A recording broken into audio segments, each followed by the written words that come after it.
Hi, everyone. So you will see that you are scheduled to meet with me either on Monday, Tuesday, or Wednesday this week. And that is to do a couple of things. First of all, to choose your strand for professional learning this year, and then also to write your PES goals. And so this is for all certified staff. And so in this week's S'more, I've given you a couple of links. The first one is to this document that is for your strand selection and for writing your goals. And then if you scroll down, you'll also see that there is an if-then chart. So it kind of helps you decide which strand you should be choosing for your professional learning. And so I'll go over all of this in just a minute. And then the other link that you will have is to our professional learning schedule. And so if you scroll down to the second page, you will see all of the dates that we will be getting together during our faculty meetings. Instead of faculty meetings, there will be either green are for clarity of mastery days, and the magenta days are for your strand.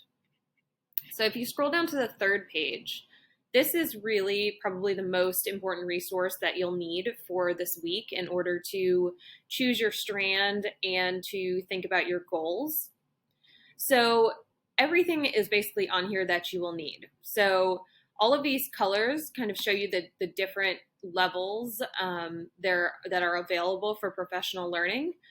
Every single certified staff is part of the clarity of mastery, the green, no matter what. And so at over the summer, the beginning of the school year, when we met for our Mastery Learning Conference, we looked at the general continuum and tried to identify an area that we would like to grow at this year. And so we should all be working towards something on the clarity of mastery, but then you're also going to fall into one of these other categories. So right here where it says participants, basically it's broken down who should be into each one of these levels. So the foundations group is basically anybody that is brand new to Shelby County this year. So we only have a couple of you folks, but that is your strand that you will be part of for your professional learning. So if that's not you, then you'll want to move over here to the Pillars of the Thinking Strategy Level 1. So that is for people that need to work on the workshop model and building community. And so down here it says it's open to certified staff who have participated in foundations or were an interim hire last year. So if you came in halfway through the year, you will be in level 1 of pillars. Now, if you look through these continuum, so if I'm looking at the workshop continuum and I'm finding that I'm mostly in the 1s or 2s, then I probably want to be in level 1. Same thing goes for community. If I'm finding that I'm in the mostly 1s and 2s and that's what I want to work on, then I'm going to be in level 1. But let's say that you're in the 3s, maybe some 4s, and you feel like that's not really where you want your focus. So then you move up to level 2 of thinking strategies. And so that is discourse and the language of thinking. And so when you're looking through these continuum, again, you want to see where do I fall on this spectrum. If I'm in the 1s and 2s, then that's kind of where I need to be working. And the same for the language of thinking. Now, with level 2, you will have to choose between either discourse or the language of thinking. So when you're looking at these two continuums, make sure that you decide which one you want to be your focus. But let's just say that you're at a level 3 or 4 for most of those, and so you're feeling really strong in the pillars of thinking strategies. So level 3 is open for people who are lead learners or people who could facilitate some of the learning around levels 1 and 2. And so that's why we're having these meetings that we can sit down and talk, because you might think that, hey, maybe this is a way I want to go, but maybe you're not sure. So maybe that's a conversation that you want to have with me or some of our other admin to decide, would I be a strong lead learner for level 3? So our last level of professional learning is the principles of CBE.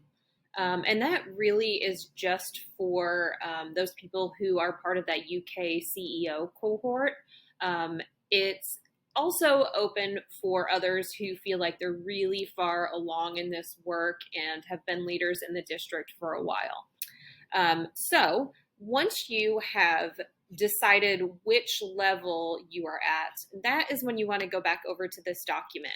And so I will have these printed out on Monday, Tuesday, and Wednesday when we meet together. I'm going to ask for a hard copy filled out, and that's really just for me and my records and to make sure that you're signed up for all of the correct modules and everything for professional learning this year. But what I'm going to have you do is check which strand you are choosing. And again, you might have to have a conversation with me or with somebody else before you choose, and that's totally fine. And then right here is a link to the actual form that you have to fill out for the district. And all it's asking is your name, your email, and which strand you're choosing. And then we are going to write our goals. And so over the summer, at the end of the summer, we had you write a clarity of mastery goal when you were sitting in the pack at Collins.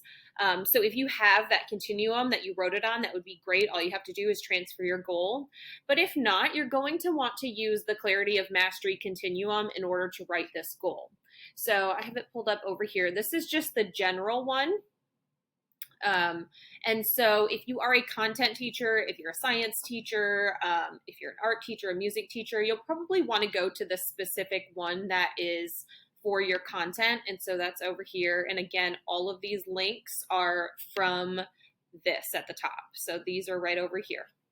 But you'll want to go to the continuum that best fits your role. So if you're K-5, you might just want to look at the general continuum, because chances are if you're working on incorporating mastery scales into your classroom, then you'll be doing that across all contents.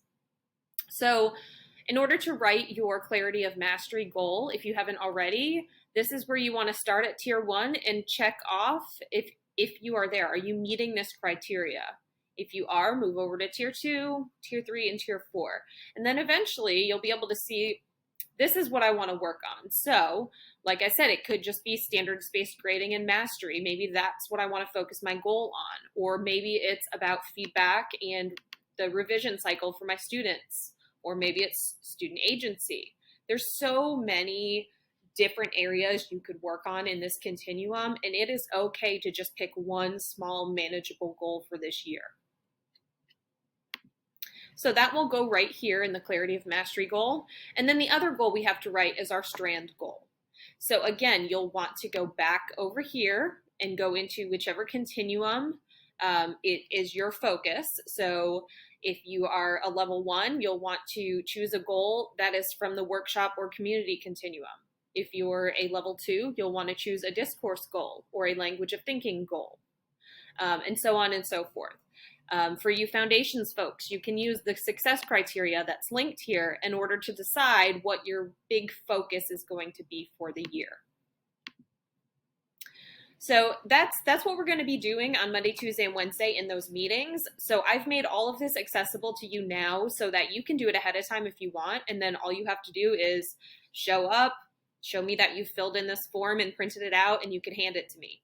Otherwise, we will just spend that time sitting down, deciding which strand is best for you, and writing those goals together.